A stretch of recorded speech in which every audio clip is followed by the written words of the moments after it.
Never know I go anywhere. But dear Gertrude Chilton is always telling me that I should have some serious purpose in life. So I come here to try to find one. I don't see anyone here tonight who one could possibly call a serious purpose. The man who took me into dinner talked to me about his wife the whole time. How very trivial of him. Terribly trivial. What did your man talk about? About myself. And were you interested? Not in the smallest degree. But martyrs we are, dear Olivia. And how was Margaret? Mr. and Lady Jane Barnford. Lord Caversham.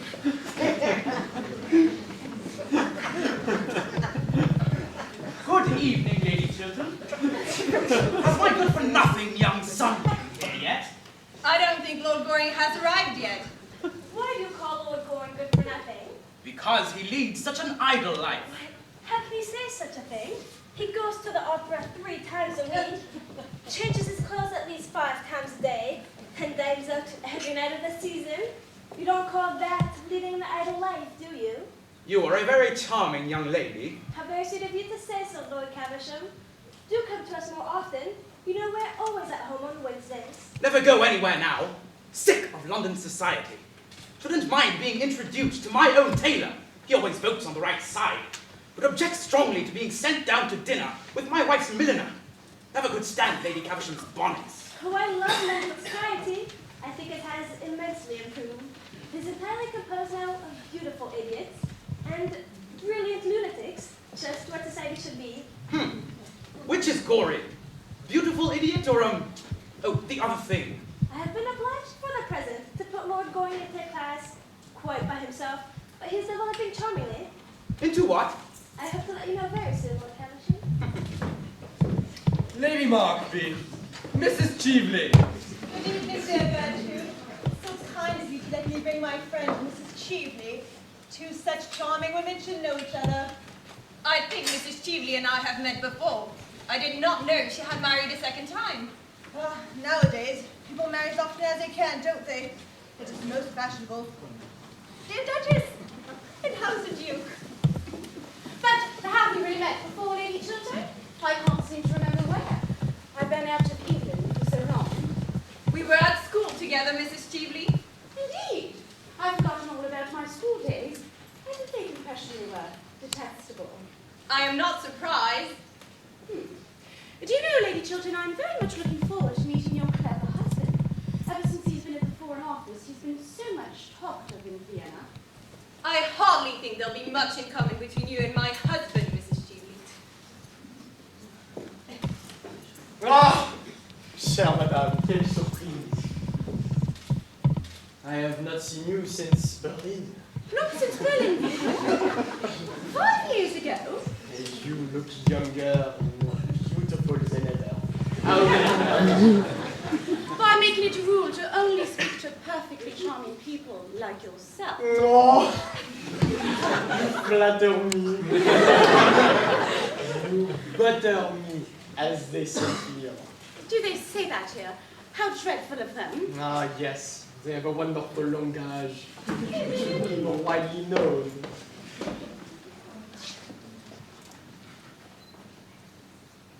Good evening, Lady Markby.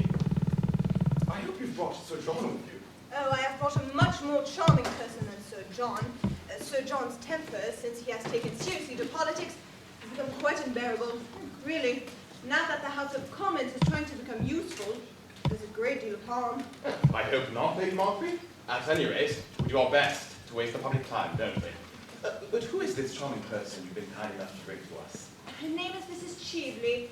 One of the Dorsetshire Cheveleys, I suppose. But I really don't know.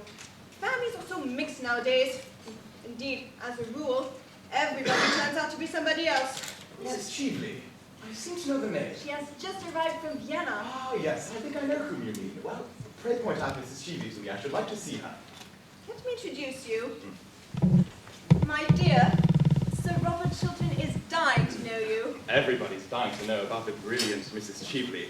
Our attachés at Vienna write to us about nothing else. Thank you, Sir Robert.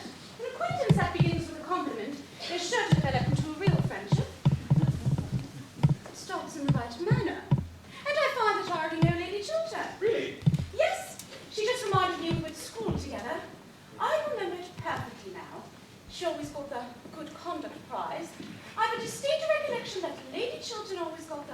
good conduct prize. And what prizes did you get, Mrs. Cheveley?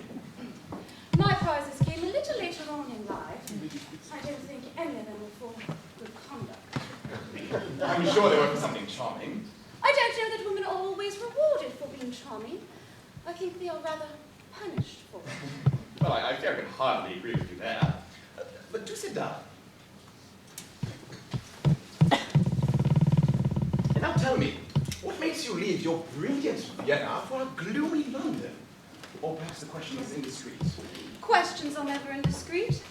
Answers sometimes are. Well, at any rate, may I know if it is for politics or pleasure? Politics are my only pleasure. You see, nowadays it is not fashionable to flirt till one is 40, or to be romantic till one is 45. So, us women who are under 30, or say we are, there is nothing open to us but politics or philanthropy. I prefer politics. I find they are more becoming. A political life is a noble career. Sometimes. And sometimes it is a clever game, Sir Robert. And sometimes it is a great nuisance. Which do you find it? I, a combination of all three. Allow me.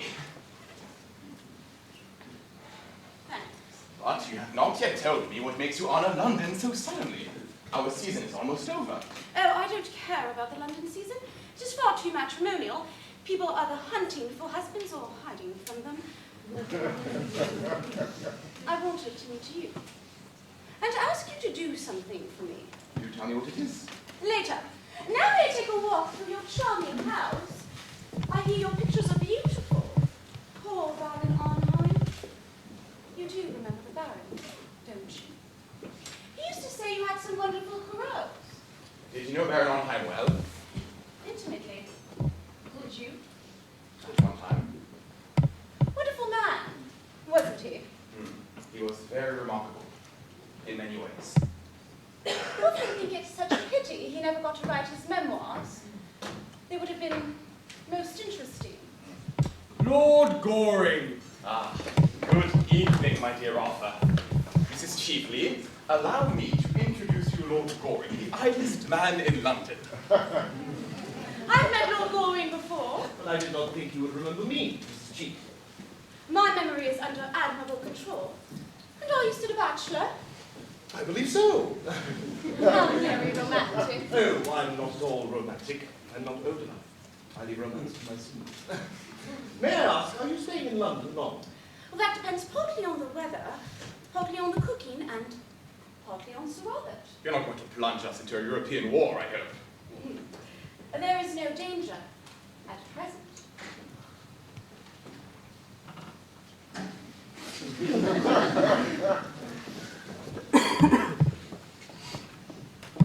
You are very late. Have you missed me? Awfully. Then I'm sorry I did not stay away longer. I like being missed. How very selfish of you. I am very selfish.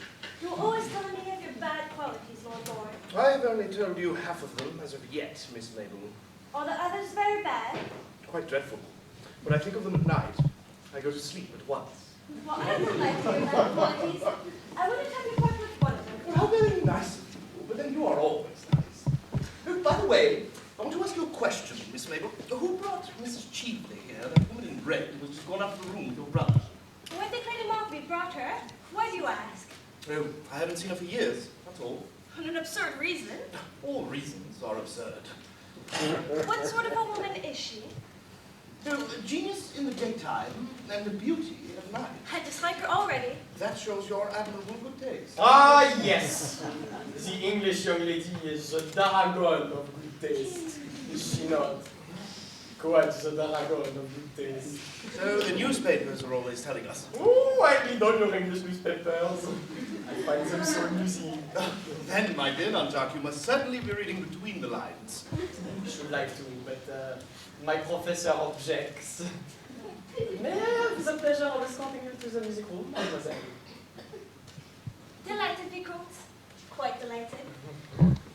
Oh, do you come into the music room? Oh, not if there's any music going on, Miss Mabel. The music is in German. You would not understand it. Well, sir, what are you doing here? Wasting your life as usual, I suppose. You should be in bed, sir. You keep too late hours. I heard of you the other night at Lady Rufford's, dancing till 4 o'clock in the morning. It was only 4:45, Father. Can't make out how you stunt London society. The thing has gone to the dogs. A lot of damned nobodies talking about nothing. But I love talking about nothing.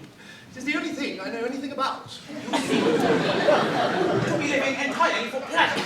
And what else is there to live for, Father? Nothing ages like happiness. You are heartless, sir.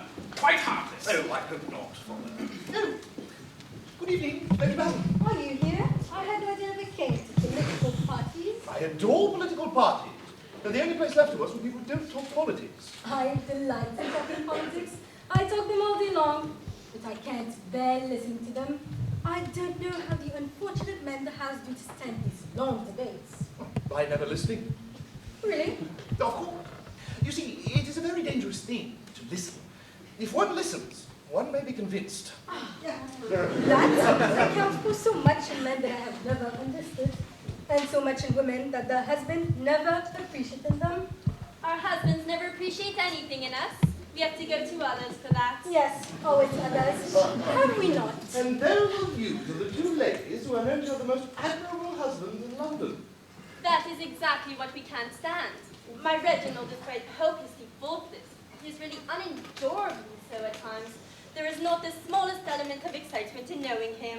Really? How terrible. The thing should be more widely known. Basildon is quite as bad. He is as domestic as if he was a bachelor. My poor Olivia, we have married perfect husbands, and we are well punished for it. I should have thought it was the husbands who were punished. I'm afraid Lord Goring is in the camp of the enemy, as usual. I saw him talking to that Mrs. Cheveley when he came in. You handsome woman, Mrs. Cheveley. Please, don't praise other women in our presence. You might wait for us to do that.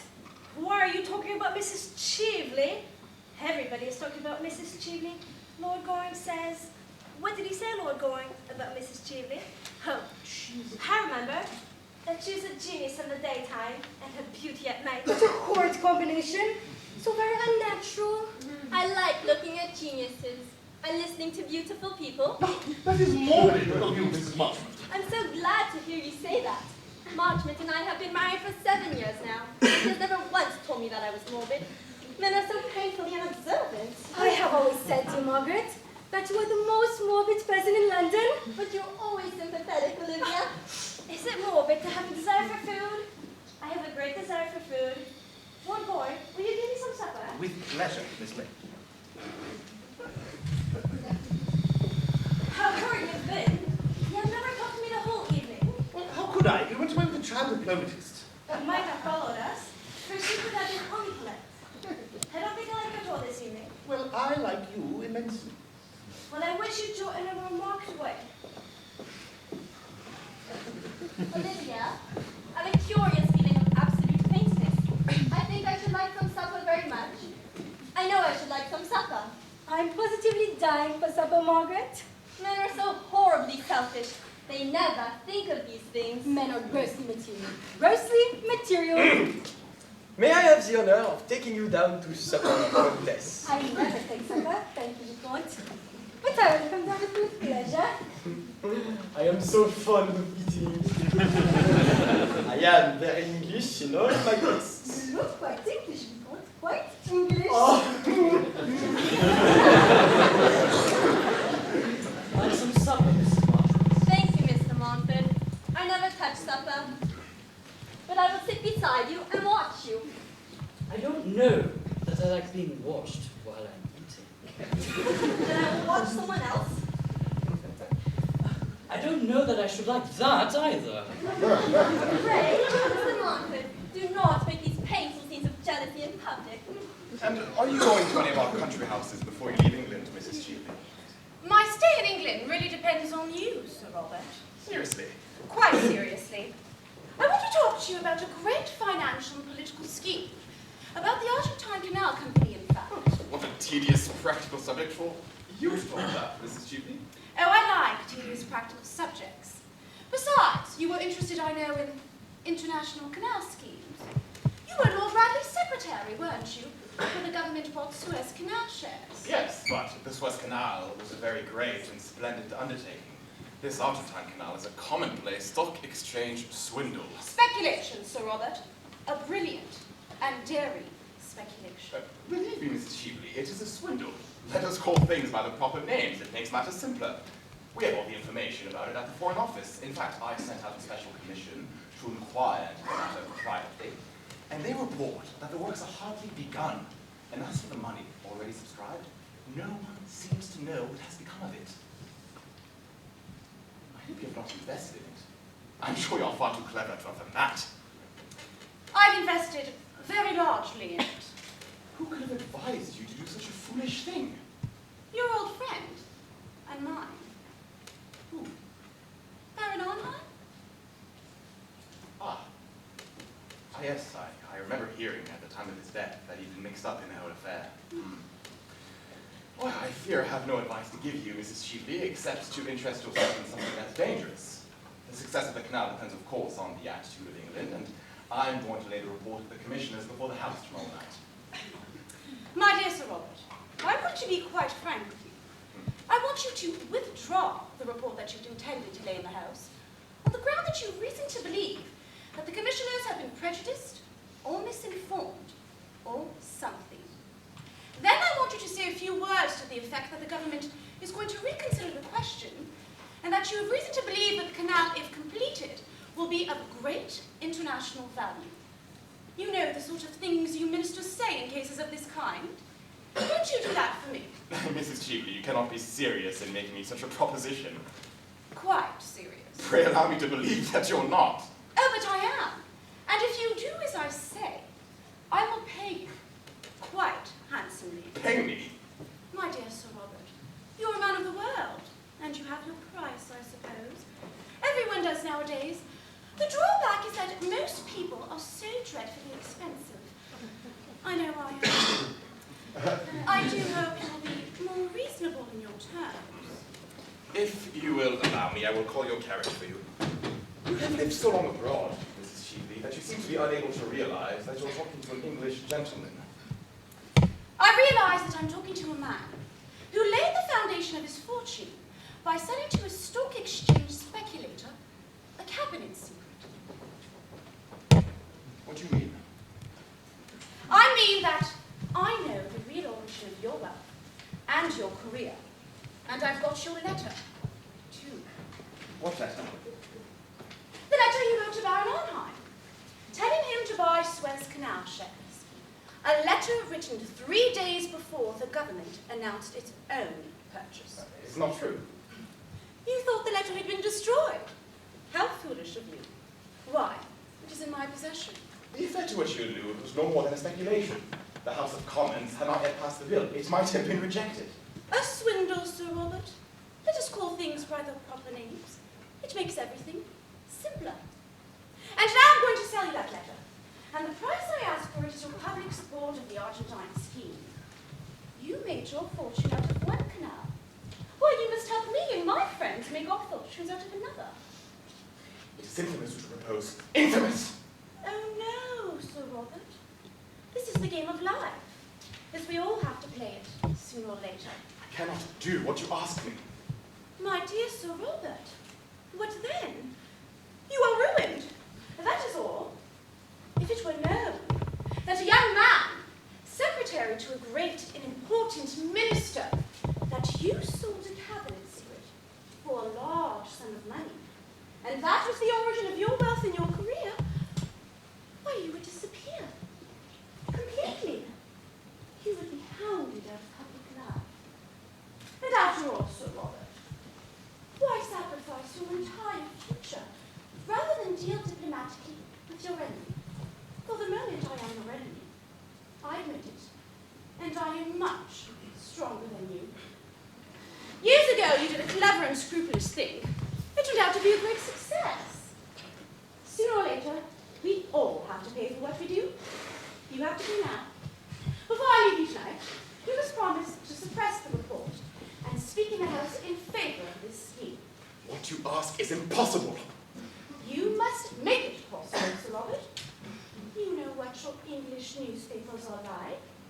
Suppose that when I leave this house, I drive down to a newspaper office and hand them over this scandal and the proofs of it.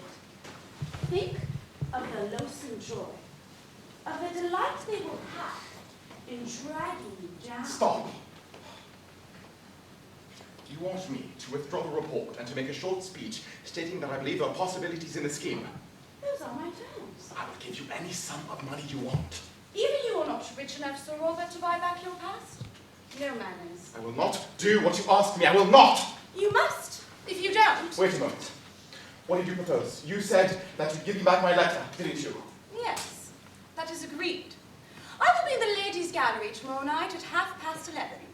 If by then, and you will have had heaps of opportunity, you've made an announcement in the house in the terms I wish, I shall hand you back your letter, with the prettiest thanks.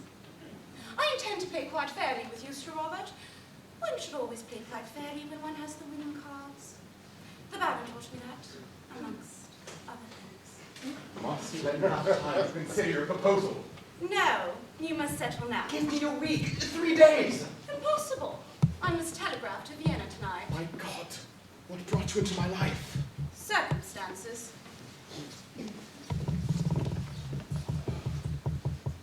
Don't go. I consent. The report shall be withdrawn. I will arrange for a question to be put on the subject. Thank you. I knew we should come to an amicable agreement. Oh, and now you can get my carriage for me, Sir Robert. I see the people are coming up for dinner, and Englishmen get so romantic after a meal, and that bores me dreadfully. Well, dear Mrs. Cheveley, I hope you have enjoyed yourself. Sir Robert is very entertaining, is he not? Most entertaining. I've enjoyed my talk with him immensely. He has had a most interesting and brilliant career, and he has married a most admirable wife.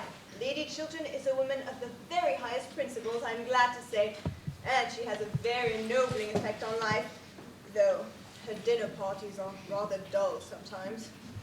But one can't have everything, can one? And now I must go, dear. Shall I call for you tomorrow? Thanks. Good night, dear. Good night, Gertrude. What a charming house you have, Lady Chiltern. I've spent a delightful evening. It has been so interesting getting to know your husband. Why do you wish to meet my husband, Mrs. Cheveley? Oh, I will tell you. I wanted to interest him in this Argentine Canal Company, of which I dare say you've heard. I found him most susceptible. Susceptible to reason, I mean. He's going to make a speech in the House tomorrow evening in favor of the idea. There must be some mistake. That scheme can never have my husband's support. Oh no, I assure you it's quite settled now. I don't regret my tedious journey from Vienna anymore. It has been quite a success. But of course, for the next 24 hours, the whole thing remains a dead secret. A secret? Between whom? Between your husband and I.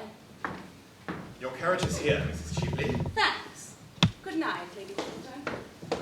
Good evening, Lord Goring. I'm in Claridge's. Don't you think you might leave a card? If you wish, Mrs. Cheveley. Oh, don't be so solemn about it. Or shall I be obliged to leave a card on? Now you can see me out, Sir Robert. Now that we have the same interests at heart, we shall be great friends, I hope.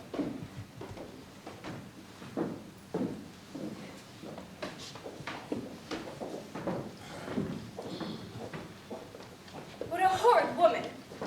You should go to bed, Miss Mabel. Lord Goring. My father told me to go to bed an hour ago. I don't see why I shouldn't give you some advice.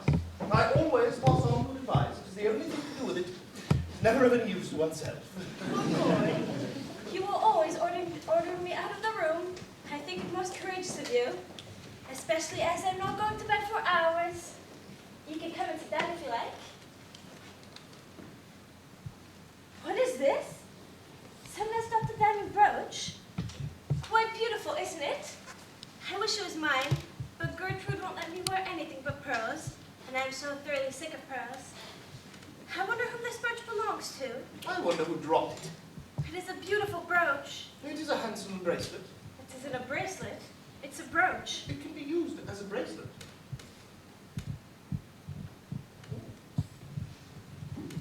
What are you doing?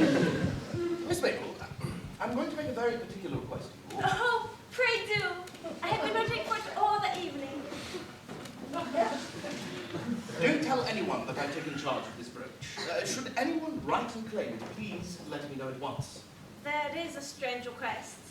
Well, you see, I gave this brooch to someone years ago. You did? Yes. Then I must certainly bid you good night. Good night, Gertrude. Good night, dear. You saw whom Lady Mugby brought here tonight? Yes, it was an unpleasant surprise. What did she come here for? Apparently, to try and lure Robert to uphold some fraudulent scheme in which he is interested. The Argentine Canal, in fact. Yes, well, I should fancy she came to grief if she tried to get Robert into her toils. It is astounding what extraordinary mistakes clever women make. I don't call women of that kind clever. I call them stupid. Same thing, often. Good night, Lady Jane. Good night. My dear Arthur, are you not going? Do stop a little. I'm afraid I can't, thanks. I've promised to look in at the hot boxes. They've got a Mauve Hungarian band playing Mauve Hungarian music. I'll see you soon. Good night. How beautiful you look tonight, Gertrude. Robert, it is not true, is it? You're not going to lend your support to this Argentine speculation. You couldn't. Who told you I intended to do so? That woman who has just gone out, Mrs. Cheveley, as she calls herself now, she seemed to taunt me with it. Robert, I know this woman. You don't. We were at school together. She was untruthful, dishonest, an evil influence on everyone whose trust or friendship she could win. I despised her. She stole things. She was sent away for being a thief. Why did you let her influence you? Gertrude, what you tell me may be true, but it happened many years ago. It is best forgotten. Mrs. Cheveley may have changed since then. No one should be entirely judged by their past. One's past is what one is. It is the only way by which people should be judged. That is a hard saying, Gertrude. That is a true thing, Robert. And what did she mean by boasting? That she had got you to lend your support, your name, to a thing I've heard you describe as the most dishonest and fraudulent scheme that has ever been in political life. I was mistaken in the view I took. We all may make mistakes. Robert, it is horrible that I should have to ask you such a question. Robert, are you telling me the whole truth? Why do you ask me such a question? Why do you not answer it? Gertrude, truth is a very complex thing. Politics is a very complex business. One may be under certain obligations to people that one must pay. Sooner or later in political life, one has to compromise. Everyone does. Compromise? Robert, why do you talk so differently tonight from the way I've always heard you talk? Why are you changed? Not changed. But circumstances alter things. Circumstances should never alter principles. But if I told you that What? that it was necessary, vitally necessary, It can never be necessary to do what is not honorable. Or if it be necessary, then what is it that I have loved? But it is not. Tell me, it is not. Why should it be? What gain would you get? Robert, tell me why you're going to do this dishonorable thing. Gertrude, you have no right to use that word. I told you it was a question of rational compromise. It is no more than that. I know that there are men who have done some shameful thing, and who in some critical moment have to pay for it by doing some other act of shame.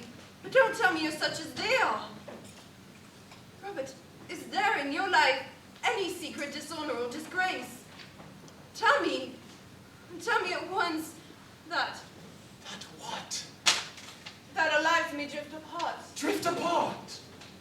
that they may be entirely separate. It would be better for us both. Gertrude, there is nothing in my past life that you might not know. I was sure of it. But why did you say those dreadful things? Things so unlike your real self? Don't let us ever talk about the subject again. You will write, won't you, to Mrs. Cheveley and tell her that you cannot support the scheme of hers. If you have given her any promise, you must take it back. That is all. Must I write and tell her that? She must know at once that she has been mistaken in you, that you're not meant to do anything underhand or dishonorable.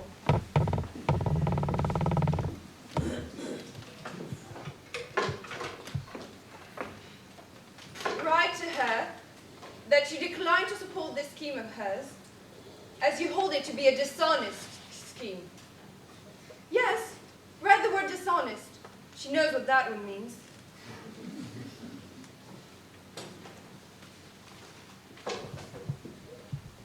Yes, that will do. Now the envelope.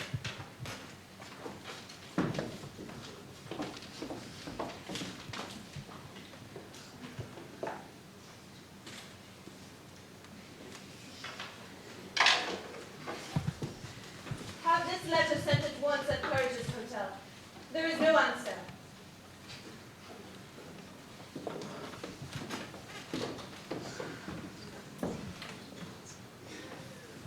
Robert, love gives one an instinct to things.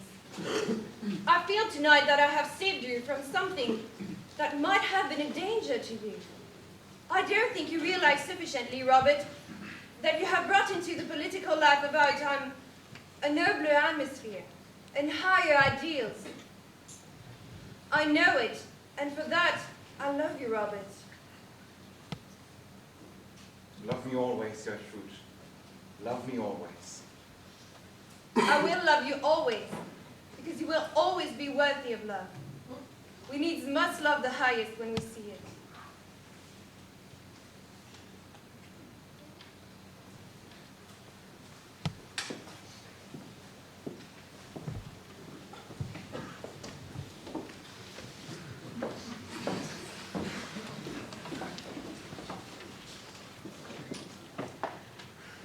Put out the lights, Mason.